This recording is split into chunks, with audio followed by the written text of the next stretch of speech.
Vamos a dar inicio a unos minutos para una ronda de preguntas. Doctor.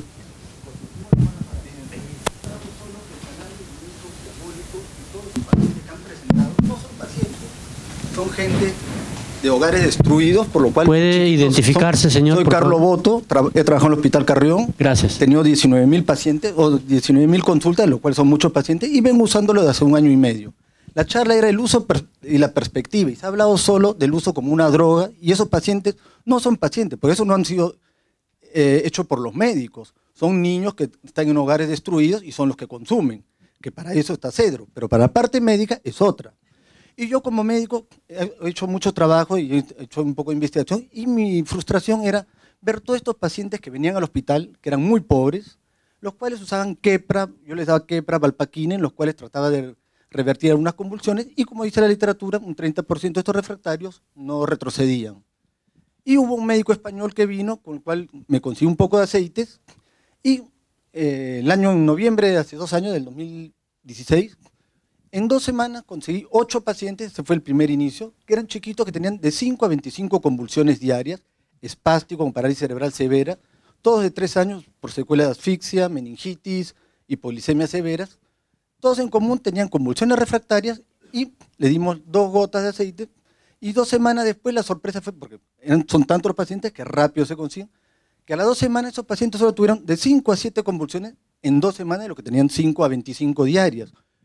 Y lo que me sorprendió era que los espásticos, que eran los que están hipertónicos, se soltaron. Los hipotónicos mejoraron el tono. Eso me decía la mamá. Y fueron 8 en 1 semana que se corroboraron. Todos estos pacientes, las características son que son muy estreñidos. Y uno les da laxantes y no sueltan el estómago. Y de repente la mamá me dijo, doctor, ya no usa nada, hace diario su deposición. Muchos de ellos tienen reflujo gastroesofágico, por lo cual tienen mucha secreción bronquial, y en 2 días se les secó la secreción, y es porque hay receptores. No es que por una varita mágica funcione el intestino. Y lo más saltante era que todos, que eran estos chiquitos que estaban idos, ausentes, todos están más despiertos, tanto que las mamás que son muy pobres, porque la realidad es esa, cuando los tienen ahí, los tienen tirados y solo van a la emergencia, los regresan a su casa esperando el final. Es una tristeza para una madre tener un hijo así, y como son pobres, no tienen acceso a ninguno de estos medicamentos, sí, que son muy caros. Esta mamá, aunque sea los doctor, muchas gracias. No, estoy hablando yo. Perdóneme, no disculpe no, usted. Usted está le voy a comentar. ¿Quieren que hable o no? Ya, sí, entonces estoy hablando. Y perdóneme, doctor. La charla era otra. La charla era el uso y la perspectiva doctor, del medicamento. No estoy hablando. Voy a comentar. Doctor, usted ha hablado todo equivocado. No, entonces, todos estos pacientes mejoraron. Y con el tiempo, todos estos pacientes empezaron a tener un montón. Bueno, no necesito micrófono. Esto no es un debate público, es un conversatorio. Doctor, tenemos otras personas que quieren preguntar. Ok. Muchas gracias, doctor. Doctor Burstein, por favor. Posteriormente daremos unas respuestas de la mesa, ¿sí? Doctor Burstein. Bueno, en primer lugar... Le agradezco, doctor.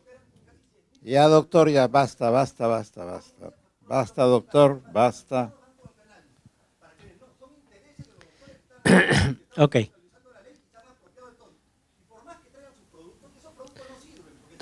Doctor Burstein, por favor.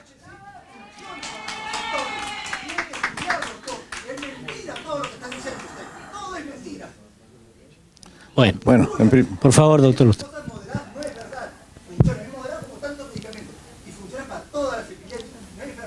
Muchas gracias, doctor.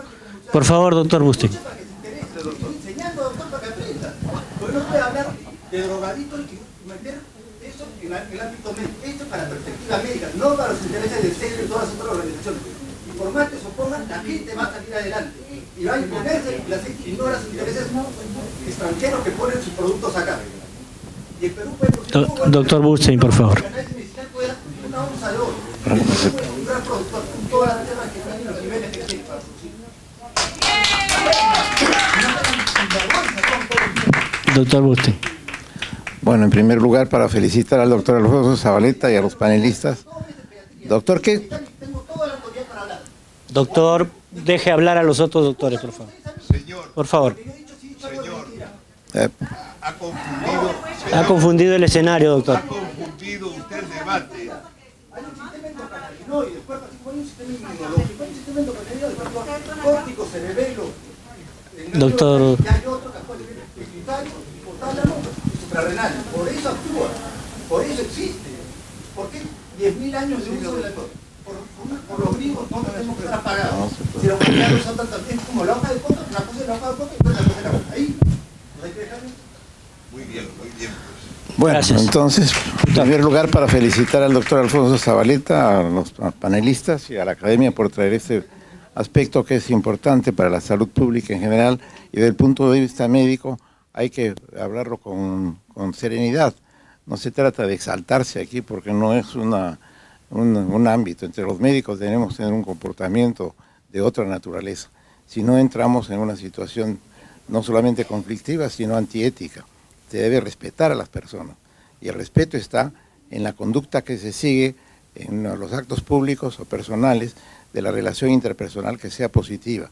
Así que yo lamento que se esté produciendo situaciones que son desagradables y en el ambiente médico no deberíamos tener esa situación desagradable. Mi pregunta era no. Deje hablar, doctor, por favor. Deje hablar, por favor. Bueno, en algunas oportunidades se necesita alguien que pueda invitar a ausentarse de la sala a quienes están perturbando la actividad, una actividad científica que debe ser muy serena. Lo que quería preguntar, la vía de consumo del cannabis habitual en la forma recreativa es por fumar, por vía oral. ¿Existen diferencias en el comportamiento o en la acción terapéutica cuando se fuma que cuando se da en la forma de ingesta? Ese es uno. Y en segundo lugar, ¿qué hay de la contaminación ambiental en un fumador de cannabis, un fumador de marihuana? Eso para los efectos de los hogares. A un drogadicto con cannabis, fumador de marihuana, que vive con personas pequeñas, con sus hijos, ¿es riesgoso como es el tabaco, el fumar en un ambiente que produce contaminación ambiental? ¿Representa un riesgo esto? ¿Y en qué medida eso puede significar, como son los fumadores pasivos, los marihuaneros pasivos? ¿Existe tal situación? Sí, en realidad funciona igual que con el tabaco, pero estamos hablando ahí de uso recreativo. Para el caso del uso medicinal no se acepta en el Perú y no se acepta en Chile y en otros países el fumar la planta de cannabis. Entonces aparecen otras formas de administración. Por ejemplo, aparecen el aceite en gotas para administración en los casos, por ejemplo, de epilepsia refractaria. Y también existe, por ejemplo, el Sativex que hemos comentado, que es un spray que se pone, ¿no?, debajo de la lengua. También se puede administrar en cápsulas, que son preparados químicos de medicamentos farmacéuticos, en cápsulas o en tabletas, o en el caso del THC, incluso en inyección. O sea, hay varias formas de administración. Se está ensayando una forma de administración por vía percutánea en parche, pero todavía no está totalmente autorizado ni difundido. Sí hay otras formas que no son fumadas, que son las que se emplean para el caso particular de la terapia con derivados de cannabis. Solamente mencionar de que el hecho de que se disminuya la frecuencia de las convulsiones no significa que estamos curando al paciente, ¿sí? O sea, hay que quedar bien claros en eso. Y lo segundo es que si yo tengo una cantidad importante de pacientes tratados con este medicamento, lo que deberíamos hacer es publicarlo, procesar la información, ¿no? Y establecer si hay una diferencia importante, significativa entre el uso de eso y no con placebo, sino más bien con el producto que usan comúnmente, ¿no? Y entonces se usan ambas y se comparan para ver cuál es la respuesta. Y no es tan simple. Yo empecé la charla diciendo el conocimiento popular muchas veces avasalla el conocimiento científico y de eso tenemos un montón de experiencias en la historia, ¿no? Solo para complementar, Lo que el doctor ha estado relatando de su experiencia es la misma, tiene la misma línea de pensamiento que el trabajo del Epidiolex, de los varios trabajos hechos con Epidiolex. Con CBD va a disminuirse las convulsiones en esos dos síndromes. Dravet, Lennox y algunos que son combinados. Eso es lo que dice la literatura médica publicada y comprobada. El doctor lo que está manifestando es que los pacientes a los que les ha dado aceite de cannabis, no sé cuántos serán, de los que conocían eran menos, pero sí se observa disminución de las convulsiones. Se encuentra disminución de las convulsiones. También sabemos que de los refractarios, más de la mitad de los refractarios son por mala administración de los medicamentos convencionales. Eso lo hemos visto en varias reuniones, en la comisión de expertos en el ministerio, pero independientemente de eso, hoy día, les estamos comentando que el Epidiolex, que es el medicamento, digamos, que ha pasado por las pruebas clínicas, aceite de cannabis súper puro, ese producto baja las convulsiones, disminuye las convulsiones solamente en esos dos grupos que se han ensayado. Para los demás grupos de otras patologías convulsivas, la pregunta es, ¿servirá? ¿No servirá? Eso tiene que investigarse, porque no se ha investigado con seriedad. ¿Okay? Todavía no hay reportes concluyentes en otras clases de epilepsias. Por lo menos ese reporte de 10.000 estudios no da una evidencia concreta para otras convulsiones. Sí se sabe que para Dravet y Lennox funciona. Entonces se espera que el producto que dispongamos pronto sea el de mejor calidad y con el menor contenido de THC posible para los niños en edad pediátrica. Para los adultos la situación es diferente. ¿Sí? La situación tendrá que verse con cada tipo de patología donde hay otras condiciones que no son las pediátricas, ¿no? Doctor, un minuto por favor. Doctor Galloso. Doctor Galloso. Sí, bienvenido. Sí, buenas noches. Bueno, hemos sido parte de la comisión de expertos en cannabis del Ministerio de Salud, pero como esta es una reunión científica, voy a referirme básicamente a eso. Doctor Milton, hay una cosa que me parece que no es un detalle, sino es un problema de fondo. Usted nos ha presentado 900 y pico de casos de 2 años de seguimiento, pero son pacientes que asisten a su institución por un problema de adicción.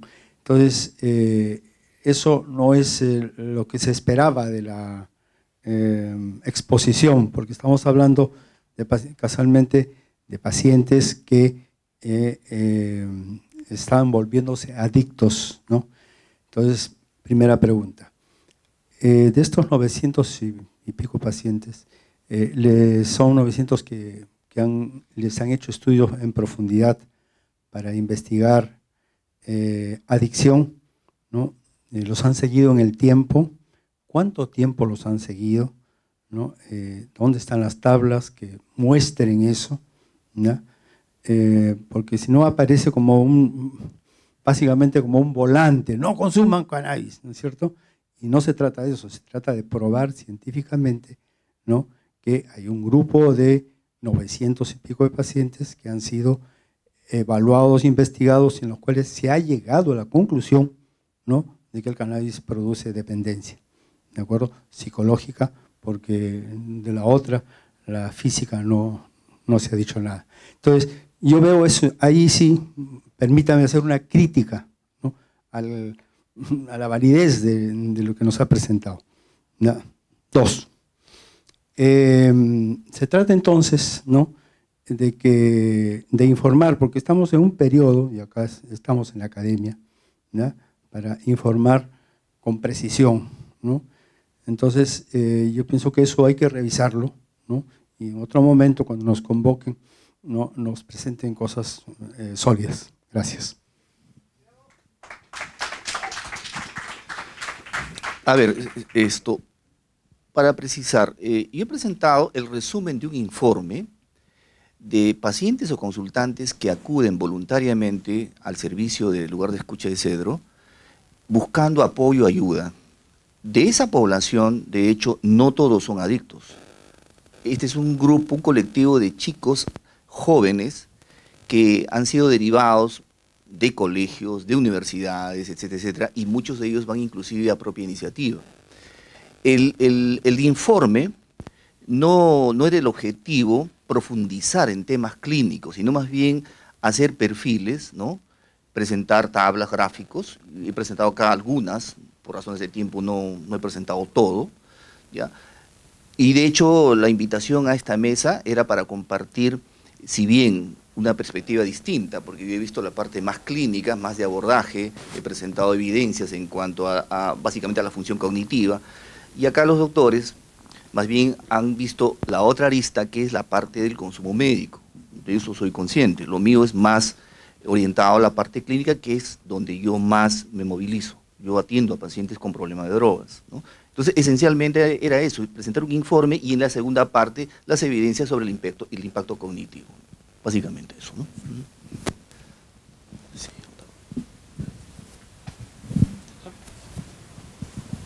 Por favor, ¿puede decirnos su nombre para la grabación?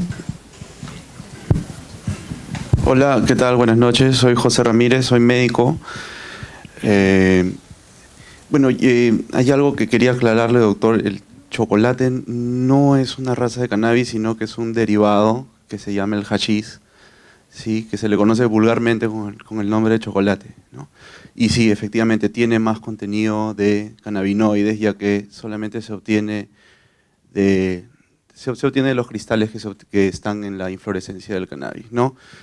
Lo segundo, otra aclaración también es que ya no existen razas puras, ¿no? O sea, es cannabis sativa, cannabis índica, y ahora ya existen lo que son puros híbridos. Ya no hay una raza pura, ¿no? Y pueden ser altos en CBD, bajos en CBD, altos en THC, o el 1,1, al igual que lo es el Epidiolex, ¿no? Hay algo que me gustaría que en unas siguientes exposiciones también mencionaran, es acerca de los terpenos, ya que el cannabis, la planta del cannabis, no solamente tiene cannabinoides, sino que también tiene terpenos, quienes son los que le dan las tendencias índico-sativa, ¿no? De acuerdo a los diferentes terpenos que tiene. El N-linelol, por ejemplo, es el que da el efecto más índico, es decir, el que nos da el efecto más sueño, ¿no? Es importante eso porque en varias literatura que se habla bastante de lo que es el efecto entourage, el efecto de lo que es la planta en total, ¿no?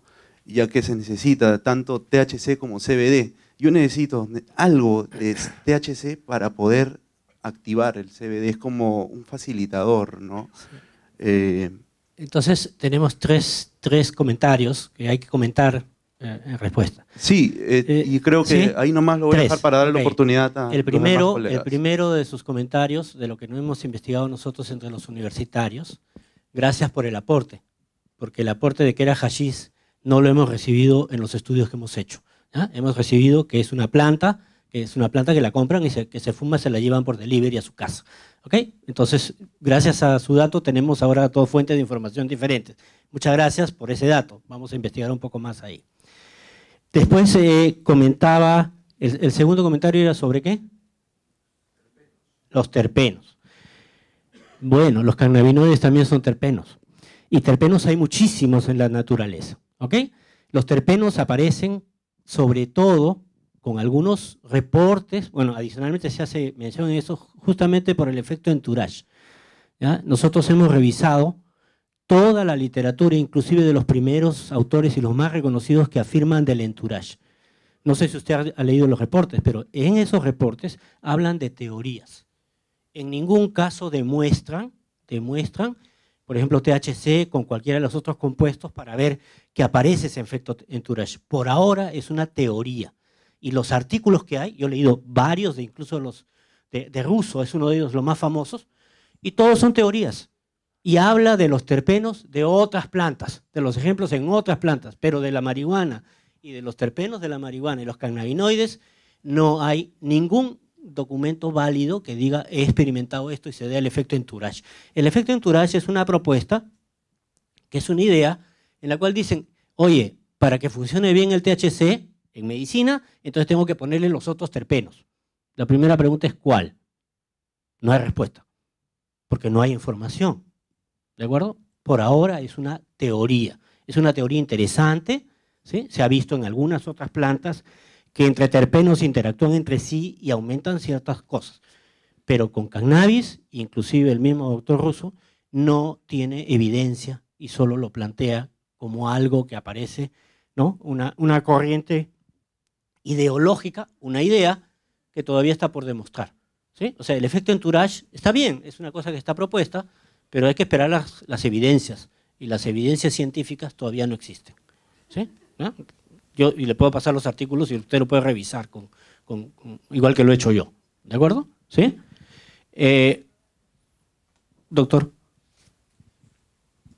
Buenas, ¿qué tal? Emil Grisol, soy médico. Okay. Estoy aquí porque me interesa tener el marco necesario para poder investigar y entender si realmente esta planta tiene efectos, como creo, por personas, como dice el doctor, y si estamos aquí, hemos llegado hasta aquí, es porque algunos efectos tiene que tener, ¿no? Lo que sí pienso es que no debemos plantear la adicción como un limitante para un producto terapéutico, ¿no? Porque definitivamente tenemos las benzodiazepinas, que son altamente adictivas y podríamos decir que muchísimo más adictivas que probablemente el THC, ¿no? Que hablan de una adicción psicológica, pero no una adicción física, y en la cual a mí me preocupa mucho cuando yo trato de hacer una receta de benzodiazepinas de 5 días, de 2 semanas, para inducir un efecto antidepresivo de los ISRS, etcétera. Me preocupa cómo le doy 10 pastillas, van a la farmacia y me dieron 200 pastillas. Entonces no hay ningún control y tenemos unos productos altamente adictivos, los cuales se consumen normalmente y tenemos mucha gente totalmente dependiente para dormir a los benzodiazepinas, cuando la gente va diciendo que con productos de aceite, CBD, empieza a dormir mejor, van pudiendo dejar las benzodiazepinas, etc. Entonces, yo lo que pido es que nos unamos entre la evidencia personal de los pacientes y toda la ciencia que tenemos acá en el Colegio Médico, y que busquemos un marco de investigación y hagamos focos de investigación. Si algo sirve para la rinitis, si algo sirve para las diarreas, si algo sirve para el insomnio principalmente. Conozco gente que está teniendo control de sus crisis de ansiedad, que para mucha gente es muy difícil tener crisis de ansiedad bajo un trastorno del ánimo, que lo están mejorando con vaporizaciones de CBD. Entonces, quiero yo saber, porque también estoy siendo bombardeado por toda la gente que trae estos productos,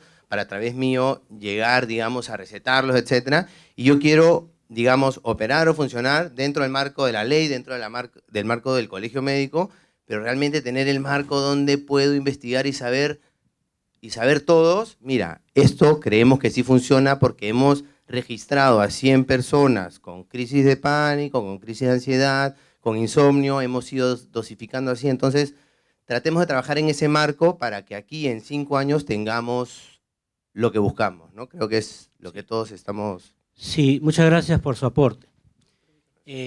Como comentaba el doctor Chirinos, y puedo pasarle el micro también, la investigación médica, porque estamos hablando de investigación médica, tiene requisitos, tiene aspectos éticos y tiene algo que se llama protocolo de investigación. El protocolo de investigación tiene reglas muy duras para efectuarse, ¿sí? O sea, lo que usted está planteando es correcto, hay que hacer investigación, pero también es correcto que esas investigaciones se protocolizan, se escriben, se lleva el protocolo al Instituto Nacional de Salud y se autoriza a ciertos sitios para hacer esa investigación. Eso está regulado, por eso es que probablemente no se ha tratado acá en específico.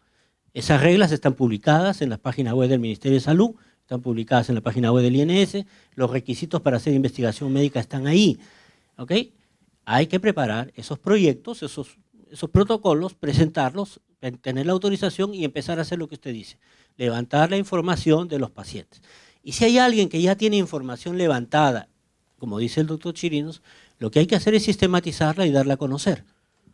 Lo que les hemos presentado, porque todavía no hay investigación médica en cannabis en el Perú que haya sido aprobada, porque la ley todavía no el reglamento no se ha aprobado, cuando se aprueben aparecerán, pero como no hay, la información que les hemos brindado es la información de la literatura médica y hemos tratado de traer la información que está validada. Hoy en día el tratamiento médico se basa en evidencia no se basa en el improntus del médico que quiere experimentar, no, se basa en la evidencia. Y esa evidencia se protocoliza y a partir de ahí salen guías terapéuticas que indican cómo se debe utilizar. Guías terapéuticas hay muy buenas publicadas en el extranjero. La guía que yo le podría recomendar a los médicos presentes es la guía australiana.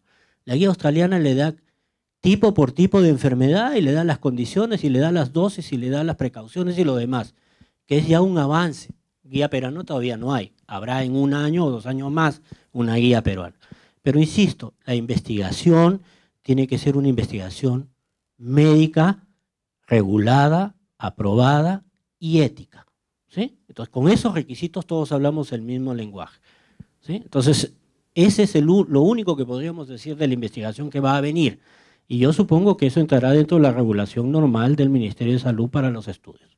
¿Se necesitan estudios? Totalmente de acuerdo con usted. Hay puntos en los cuales es absolutamente controversial. En este momento, la línea demarcatoria de lo que se acepta y lo que no se acepta está dada por ese libro que se obtiene gratuitamente en Internet, que es el informe de la Academia Nacional de Ciencias, Medicina e Ingeniería de los Estados Unidos. Es de enero de este año, ¿no? 2017. Es un libro enorme, como 400 páginas, que el doctor lo ha resumido un poquito. Esa es la línea que tenemos hoy día como de medicina basada en la evidencia, que dice que solamente 3 y ahora 4 enfermedades son las que se podrían aplicar. ¿Que falta investigar? Muchísimo por investigar. La puerta está abierta y yo creo que el Ministerio va a apoyar la realización de estudios de este tipo, que son necesarios en el país para las otras cosas que usted dice. Pero hoy por hoy no están avaladas por la literatura. La literatura seria, como ese libro, que es por ahora el libro de oro en medicina y en uso de derivados de cannabis en medicina. Eso es lo que tenemos ahora. Lo demás habrá que estudiarlo y caminarlo poco a poco. Le agradezco su intervención porque nos pone en un punto que es realmente necesario, ¿no? Si tuviéramos otra pregunta, señora, por favor. Le van a alcanzar el micro. Buenas noches. Tenía una pregunta. ¿Puede darnos su nombre, por favor? Mi nombre es Dorothy Santiago. Me quedo asombrada en realidad porque ustedes nos explican todos los posibles efectos adversos que tiene el cannabis, negativos por cierto, y no nos explican cuando nos recetan sobre las medicinas convencionales. Yo tengo un hijo de 6 años que tiene esclerosis tuberosa y síndrome de Lennox. Mi hijo convulsionaba 30 veces al día, estaba sobremedicado, tomaba 5 anticonvulsivantes, que hasta ahora recuerdo sus nombres. Pero nunca los doctores me dijeron que el topiramato le iba a causar anorexia, que el Urbadán era una benzodiazepina, que también es adictiva, que tomaba el Valpaquín, que es hepatotóxico, que tomó vigabatrina, que mataba nervio óptico, que le pusieron ACTH, hincándolo todos los días por más de un mes, y esto lo dejaba prácticamente a mi hijo tan frágil porque le bajaba todas las defensas.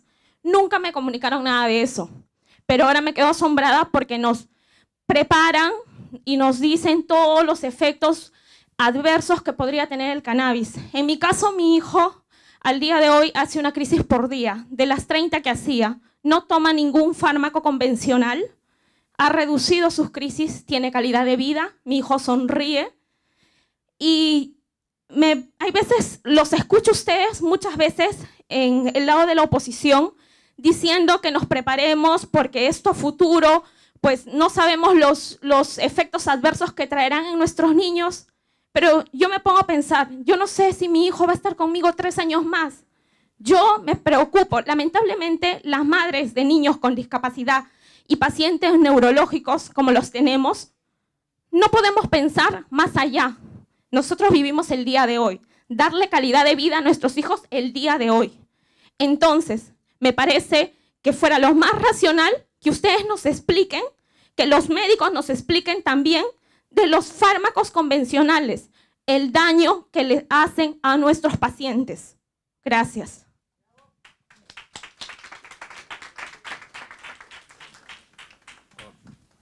A ver, me parece importante lo que usted menciona, Lenox es una indicación precisa para usar el aceite de cannabis, así que ahí no hay problema. Estamos en la Academia Nacional de Medicina y aquí nosotros practicamos medicina con ética. Si no conocemos bien el fármaco, yo no lo uso, ¿sí? Yo no lo indico, no lo receto. Mi principio es que yo debo conocer bien el fármaco y decirle a la persona para qué lo voy a usar, cuál es el beneficio y cuáles son los problemas que va a tener con el fármaco. Si usted tuvo mala suerte con algún médico que no le dijo cuáles eran los eventos adversos, es otra cosa. Y eso es importante porque nosotros tratamos de enseñar medicina bajo los aspectos éticos, eso es importante. Ustedes han mencionado una serie de fármacos que se recetan y se consiguen fácilmente en las farmacias, cosa que no debe ocurrir en el Perú. Y no solamente eso, sino que cualquiera de ustedes van a las farmacias y cuando tienen un resfrío, no van al médico y piden algún medicamento que produce problemas serios. Sin embargo, lo consumen, ¿sí? Entonces, eso es educación. Yo les mencioné al principio que tenemos que lidiar con los aspectos educativos no solamente de la población en general, sino también de los médicos, ¿sí? Y en cuanto a investigación, la investigación es importantísima que se haga en el Perú. Tenemos una población completamente diferente a las poblaciones que hay en Europa, que hay en Estados Unidos, etc. Y entonces necesitamos hacer investigación en el Perú. Eso sí es cierto. Tenemos que hacer investigación en el Perú con los derivados de cannabis y ver cómo funciona, ¿sí? Doctor. Disculpen que tenga que hablar con el micro, pero es que estoy un poco resfriado. Su nombre, doctor, por favor, para todos. Yuri Cutipé, gracias Alfonso por pedirme el nombre. Vengo en representación en realidad no de mí, sino del Ministerio de Salud, de la señora Ministra de Salud, a quien tuviste la cortesía de invitar en nombre de la Academia, ¿no? Y en mi condición no fui invitado, pero estoy interesado porque soy actual desde hace 3 semanas, presidente de la Comisión de Reglamentación de la Ley. Entonces, quería, a nombre de la señora ministra y del mío propio como presidente de la comisión, agradecer a la Academia por haber organizado este evento, donde se propuso discutir, abrir un espacio de discusión sobre el uso medicinal del cannabis, ¿no? Sobre sus retos y sus perspectivas. Y en ese sentido, creo que tanto los colectivos científicos como universitarios, la sociedad civil y tanto como el Estado tienen que unir esfuerzos para poder hacer posible el acceso a la salud, especialmente de quienes más lo necesitan, ¿no? En casos específicos, como por ejemplo los sufrimientos que se han planteado, que podrían tener un efecto, un beneficio importante, sea paliativo, recuperativo, igualdad, porque los médicos éticamente estamos hechos para acompañar, ¿no?, en el sufrimiento a las personas, a poder aliviar su sufrimiento, ¿no? Eso desde siempre es nuestra fuente de origen, ¿no? De modo que por eso felicitamos, al igual que al Colegio Médico que ha acogido esta actividad. En estas mismas aulas también el año pasado se hicieron actividades académicas, ¿no?, con discursos un poquito diferentes, con otros expertos, ¿no? Hay expertos y expertos, inclusive en evidencias, como sabemos, pero son temas que la investigación recién está, digamos, acogiendo, la investigación científica, y por lo tanto va a haber mucha polémica, porque obviamente no hay evidencias contables, ¿no?, sobre en realidad cuáles son exactamente los puntos de corte. Entonces, por lo tanto, siempre van a haber discrepancias. Lo importante es que en la medicina siempre ha ocurrido que las evidencias empíricas anteceden a las evidencias científicas, ¿verdad? Entonces, contundentes. De modo que, más aún nosotros, en lo personal soy psiquiatra de niños, y nosotros en psiquiatría sabemos que manejamos con, digamos, algún nivel de evidencia, no tanta la que quisiéramos, ¿no?, los sufrimientos que inclusive ahora hasta están en cuestionamiento las propias clasificaciones. Si se despertara Kraepelin, bueno, no tardaría en volver a donde está, ¿no? Porque hasta ahora se está cuestionando, se empezó a cuestionar ya la esquizofrenia, ya hasta en el DSM-5 se habla ya de un espectro, ¿no? Como en las adicciones, y en el DSM-5 ya no se habla de adicciones, ¿no? Se habla de trastornos mentales y del comportamiento por consumo de sustancias leve, moderado o severo. Entonces, dentro de los 11 criterios, obviamente está el craving, está el resto de condiciones que podrían ir sumando a lo que antes, ahora podemos decir, a lo que antes se consideraba como dependencia o adicción, ¿no? Entre el límite entre el abuso y dependencia y adicción. De modo que son temas que en la propia ciencia hay mucho debate, ¿no? Pero lo concreto es que hay personas, expertos en primera persona, ¿no? Que pueden dar testimonios y que también la ciencia empieza a acoger, ¿verdad? A los expertos en primera persona, porque son, digamos, son fuentes de conocimiento que antes, digamos, no teníamos mucho en valor en ciencia, pero ahora cada vez estamos atendiendo más a los expertos en primera persona, y hoy día también hemos escuchado a expertos en primera persona, que creo que eso es muy valioso. Esto es, a pesar de que no se diseñó la reunión así, es muy importante tener en todas estas discusiones científicas, más aún clínicas, a los expertos en primera persona. Entonces, de modo que es de resaltar esta reunión donde han habido toda clase de expertos, ¿no? Y la ley y el reglamento, como lo ha mencionado la señora ministra en público, tiene que cumplir con el espíritu por la cual se diseñó, es decir, hacer que el acceso a la salud, específicamente al tratamiento para personas con determinadas condiciones, al tratamiento médico, sea una realidad. Y para eso la ley, como el reglamento, establece los mecanismos, pretende establecer los mecanismos para que no haya interferencias en la llegada de los medicamentos o de los preparados, ¿no? O de los insumos que se requieran para estos, ¿no? Para que lleguen a justamente quienes lo necesitan, ¿no? Teniendo el cuidado de que, por lo menos en este estado del desarrollo de nuestra sociedad, de la sociedad peruana, se proteja que no haya filtraciones para el consumo recreativo. Entonces, en ese sentido, se está diseñando un protocolo que tiene, un reglamento que tiene ese sentido, que exigirá hacer muchos arreglos. Yo voy a tener que decir que a pesar que se piensa, tú dijiste que probablemente en septiembre ya estaría aprobado, no, el plazo es para que la comisión pueda entregar al Ejecutivo la propuesta de reglamento, y eso tiene que ser discutido todavía en la PCM por los diferentes sectores, y recién luego tiene la aprobación del Consejo de Ministros, ¿no? Y la promulgación de la Presidencia. Y luego de eso también cada sector, porque hay diferentes temas, y aprovecho, yo sé que este es un ambiente académico, a veces es ajeno a los procedimientos estatales, pero es importante tener en cuenta, ¿no?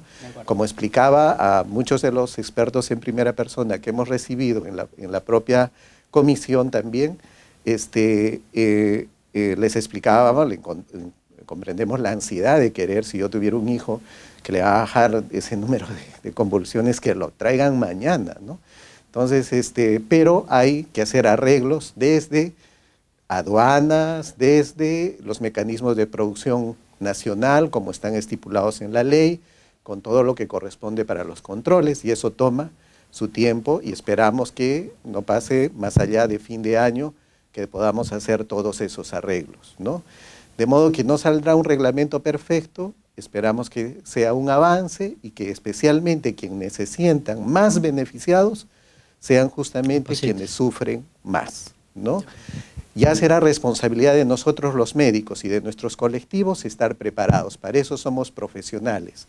Somos capaces, tenemos las bases, la formación básica para entender cualquier fenómeno que aparezca en lo natural, incorporarlo en nuestra práctica, ¿no? En favor de nuestros pacientes. De modo que quería aprovechar este espacio, no, desgraciadamente no es una pregunta, no es un comentario a la exposición, solo es un saludo del Ministerio de Salud y de la Comisión. Muchas gracias. Muchas gracias, doctor Cutipé. Entonces corregimos, la comisión de reglamento está trabajando, deberá presentar su informe a las instancias del Ministerio de Salud y del Ejecutivo para que revisen y evalúen eso. Y obviamente va a haber un tiempo mayor para poder tener ese reglamento publicado en el peruano. Muchas gracias, porque eso es importante para los pacientes, ¿no? Por favor. Un par de preguntas más. No, solamente es un comentario. Buenas noches, gracias por la invitación. Soy Isabel Palacios, exfuncionaria de Naciones Unidas, de la Agencia de Drogas de Naciones Unidas. Y podemos entender a la señora por el niño y lo que nos ha expresado, pero consideramos que sería muy importante que se siga haciendo investigación, que ustedes puedan sistematizar y ordenar la información que tienen, porque eso puede contribuir también a ir creciendo en el tema y podamos llegar a un buen acuerdo y un consenso. Claro que todavía falta mucho por hacer, sin embargo, desde Naciones Unidas y desde otras agencias como la OMS y UNODC y otras, se vienen haciendo estudios e investigación y quisiéramos que siempre se tome en cuenta el factor científico y la evidencia científica para que se lleguen a tomar las mejores decisiones. Gracias. Muchas gracias. Una pregunta más, por favor. ¿Sí? Dígame. Pásenle, por favor, el micro a la señorita. Buenas noches. Buenas noches, señores. Muy agradecido por la disertación que han tenido. Yo, mi nombre es Luis Caqui, soy fundador de una asociación canábica y ya estamos 3 años en este tema, desde el año 2015. Primeramente agradecer pues a la academia. ¿Por qué? Porque bueno, acá están justamente médicos y son profesionales que han estudiado muchos años, ¿no? Esto es un comentario y una crítica también a los expositores al mismo tiempo. ¿Por qué? Porque se habla el doctor ha escuchado hablar sobre la anandamida, pero no han explicado cuál es la función que tiene la anandamida, ¿no? Entonces, eso es uno de los casos que uno debería de explicar a la población, porque la población, nosotros la mayoría somos neófitos en este tema. Bueno, yo al menos tengo la gracia de estar estudiando este tema sin ser médico, estoy estudiándolo hace 3 años, pero lo que no dice o lo que no han dicho en este tema los panelistas es de que la anandamida, que prácticamente es una proteína, que es un neuromodulador de los otros neurotransmisores, entonces de que también tiene funciones muy importantes como es la de regular el sistema neurológico, el sistema fisiológico y la homeostasis, ¿cierto? Entonces, cuando ustedes hablan o cuando le escuché al último ponente decir que THC no, entonces lo que no han explicado también es de que una de las sustancias de la planta es similar a la anandamida. ¿Cuál es el principio activo de la planta que es similar? Es el THC, no es el CBD, ni el CBG, ni el CBN. Entonces, ¿qué quiere decir? Que nuestro cerebro produce pues una cantidad de anandamida que es similar al THC de la planta, ¿cierto? Entonces, ¿es malo el THC? Creo que no. La cuestión es de que el cerebro, por supuesto, que no produce anandamida pues por kilogramos ni por gramos. Se supone que produce en cantidad de miligramos, que es lo suficiente para poder movernos a todo el mundo. Entonces, las cuestiones direccionar hacia en una exposición a que diciendo que esto es adictivo, que esto es malo, eso me parece que no está bien totalmente, ¿no? Entonces, yo me imagino de que si nos dieran la información precisa. Ahora hay otra cosa que nosotros, los padres de familia, yo he pasado por esto, yo soy también en primera persona, como se puede decir, un consumidor del cannabis medicinal, no de forma recreativa, pero entonces yo soy una persona que tengo varias enfermedades, ¿no? Tengo la psoriasis, sufro de osteoporosis, sufro de artrosis en las rodillas y en la columna, tengo lo que se llama la espondilolisis, espondilolistesis. No podía caminar hace 3 años atrás. Prácticamente ustedes ya saben que una persona tiene que andar en andador con estos temas. Pero aparte, ahí es donde nace mi nieta, que llegó a tener hasta 300 convulsiones por día, y es el síndrome de West. Entonces, lo que se tiene que explicar, y nosotros como comunidad o como parte de la sociedad civil estamos llanos a poder colaborar con los profesionales que nos puedan solicitar la información, porque prácticamente cada paciente que usa lo tiene apuntado todo en un cuaderno, con cuántas gotas empezó, y todo es una historia médica o una historia clínica, como se puede decir. Entonces la cuestión es de que mi niña, es falso decir que no cura. Y yo les voy a decir que si el aceite de cannabis fuera utilizado en primera línea, no al último, como ustedes están queriendo que sea, porque después de envenenar a la gente con fármacos y darle para que muera sin dolor, darle recién el cannabis, es totalmente al revés. Si toda persona que recién está empezando con una enfermedad lo usara al principio, prácticamente se revertiría. Y eso es lo que ha pasado con mi niña. Yo no he esperado que pase 1 año, 2 años, 5 años, 10 años que esté con anticonvulsivos para poder darle el cannabis.